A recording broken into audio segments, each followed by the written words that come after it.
Hello and welcome back. आप देख रहे हैं 10 स्पेशल लेसन। मैं मुकेश कुमार फिर से आपका स्वागत करता हूं। उम्मीद है आप जैक 10th बोर्ड की तैयारी भरपूर कर रहे होंगे।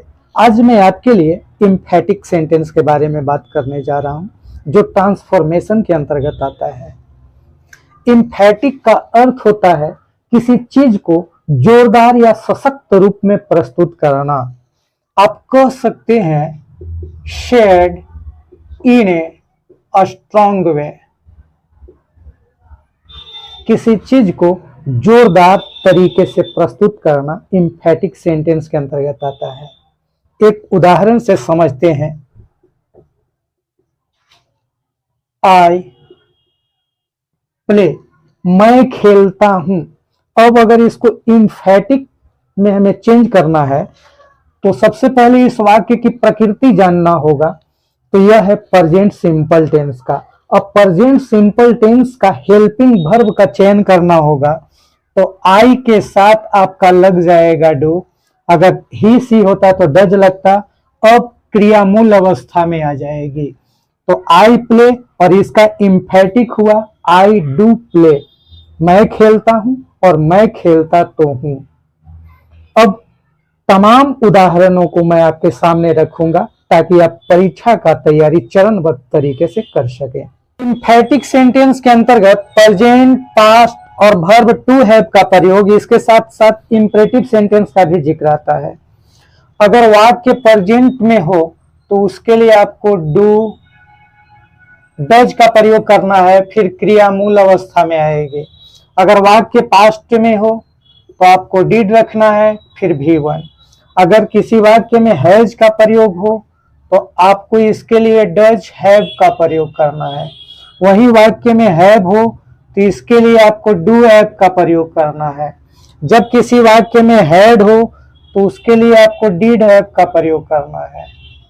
वाक्य अगर इंपरेटिव सेंटेंस में हो तो सबसे पहले आप डू रख दो, फिर V1 प्लस अदर वर्ड। अगर किसी वाक्य में प्लीज और काइंडली का प्रयोग होता है तो प्लीज और काइंडली के बाद आपको डू लगाना है।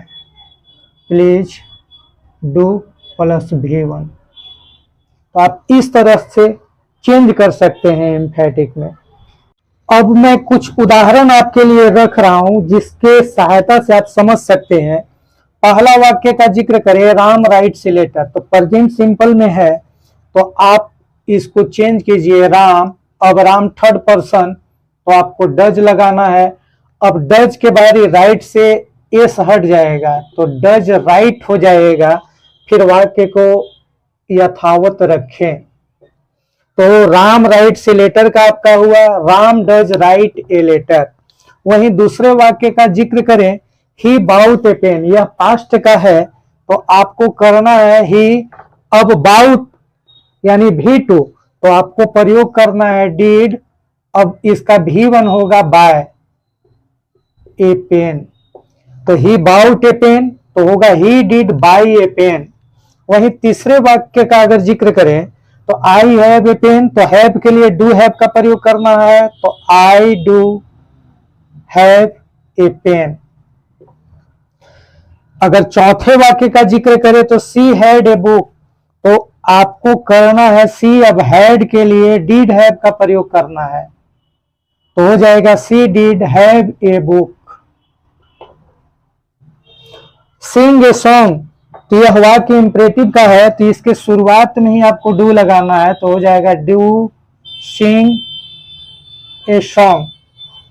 अगर इम्फेटिक वाक्य का प्रयोग हो और आपको नॉन इम्फेटिक में करना है तो उसके लिए सिर्फ हेल्पिंग वर्ब को हटा देंगे और क्रिया टेंस की प्रकृति के अनुसार ढल जाएगी।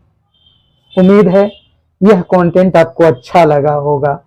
अगर आप मेरे चैनल में नए हैं तो एक लाइक और सब्सक्राइब अवश्य कर दें ताकि आने वाले तमाम इंफॉर्मेशन आप तक सबसे पहले पहुंच सके।